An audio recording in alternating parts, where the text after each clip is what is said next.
Bible దగ్గర బూతులు ఉన్నాయి అందులో. బైబిల్ దగ్గర బూతులు ఉన్నాయి స్వామి అందులో. కదా మేము వెళ్ళిపోతున్నాం కదా సర్వనాశనం చేసేవాళ్ళు మీరు వద్దన్నారు మేము కాదంటే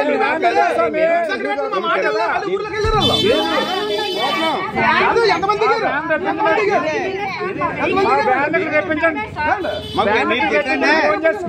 మాకు ఫోన్ చేశారు అమ్మడానికి మీరు ఏదైనా పేపర్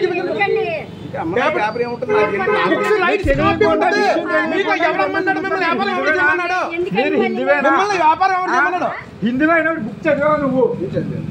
చదివితే ఒరిజినల్ భగవద్గీత చదివావా? అది చదవరు, అది చదవరు. ఏం తెలుసు దానికి దీనికి ఎంత అన్ని బూతులు ఉంటే తెలుసా? బైబిల్ కన్వర్ట్ చేయాలి. బైబిల్ అంటే దీంట్లో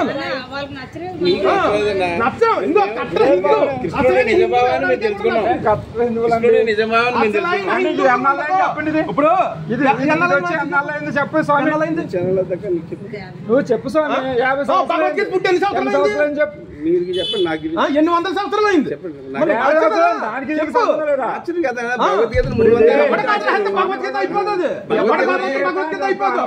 భగవద్గీతకి నీకు సంబంధం లేదు. భగవద్గీత ఎన్ని వేల సంవత్సరాలు అయింది పుట్టి.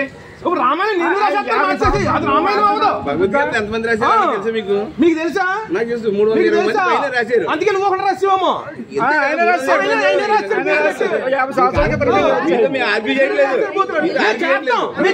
అమ్మడానికి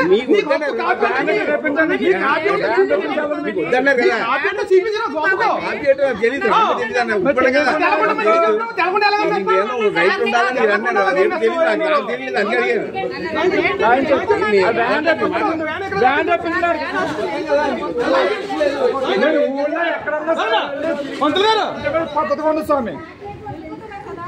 ఇదో రైతు భగవంతుడు అండి.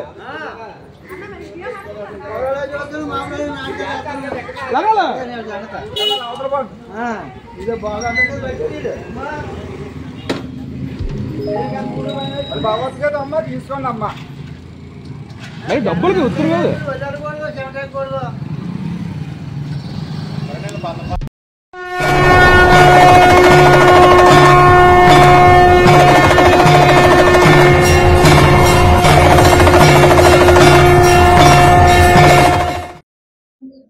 జై శ్రీరామ్ హిందూ బంధువులందరికీ నేను మీ పెనుగొండ దుర్గా ప్రసాద్. ఇప్పుడు దాకా ప్లే అయిన వీడియో చూశారు కదా. ఈ వీడియోలో ఇది తూర్పుగోదావరి జిల్లా కుంకుదురు గ్రామంలో మన 5వ సైన్యం సభ్యులందరూ కలిపి ఎవరైతే ఈ దైత్య సిద్ధాంతం అనే బుక్స్ డోర్ టు డోర్ అమ్ముతున్నారో వాళ్ళని సరిగ్గా ప్రశ్నించడం జరిగింది. ఎందుకంటే ఆ బుక్స్లో మన భగవద్గీతని వక్రీకరిస్తూ ఆ బుక్స్లో ఉన్నదంతా వేరే మతాలకు సంబంధించింది ఉంటుంది. అన్ని మతాలు ఒకటి అని చెప్పే ఈ బుక్స్ ఇవి. దీనివల్ల మన ధర్మాన్ని నాశనం చేయాలి. మన ఏదైతే సనాతన ధర్మానికి సంబంధించిన భగవద్గీత ఉందో దాన్ని వక్రీకరించాలని ఒక చెడు ఆలోచనతో, ఒక దుర్మార్గమైన ఉద్దేశంతో ఇది దైత్య సిద్ధాంతం అనే బుక్స్ పెట్టడం జరిగింది.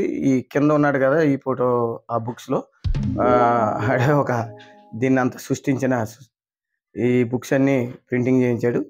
ఇలాంటి వాళ్ళకి విదేశాల నుంచి నిధులు వస్తాయి మన ధర్మాన్ని నాశనం చేయడానికి. ప్రతి ఒక్కరూ ఇప్పుడు మనం ఎలాగైతే ఈ వీడియోలో ప్రశ్నించామో అలా ప్రశ్నించి వాళ్ళందరినీ ఎదుర్కోవాలి. ఎందుకంటే ఆ బుక్స్ వల్ల చాలామంది తెలియని అమాయకులు అన్ని మతాలు ఒకటి అనుకొని మన ధర్మానికి చాలా ఇబ్బంది కలుగుద్ది. దయచేసి ప్రతి ఒక్కరు అర్థం చేసుకోండి. మీ గ్రామాలు కానీ ఇలాంటి వాళ్ళు కానీ వస్తే ప్రతి ఒక్కరు ప్రశ్నించండి. ఈ దైత్య సిద్ధాంతం అన్నది మన ధర్మానికి విరుద్ధం. మన ధర్మాన్ని నాశనం చేయడానికి మన ఏవైతే హిందూ గ్రంథాలు ఉన్నాయో వాటిని వక్రీకరించాలనే చెడు ఆలోచనతో ఈ దైత్య సిద్ధాంతం బుక్స్ను పట్టుకొని తిరుగుతున్నారు. వీళ్ళందరికీ సరైన గుణపాఠం చెప్పండి.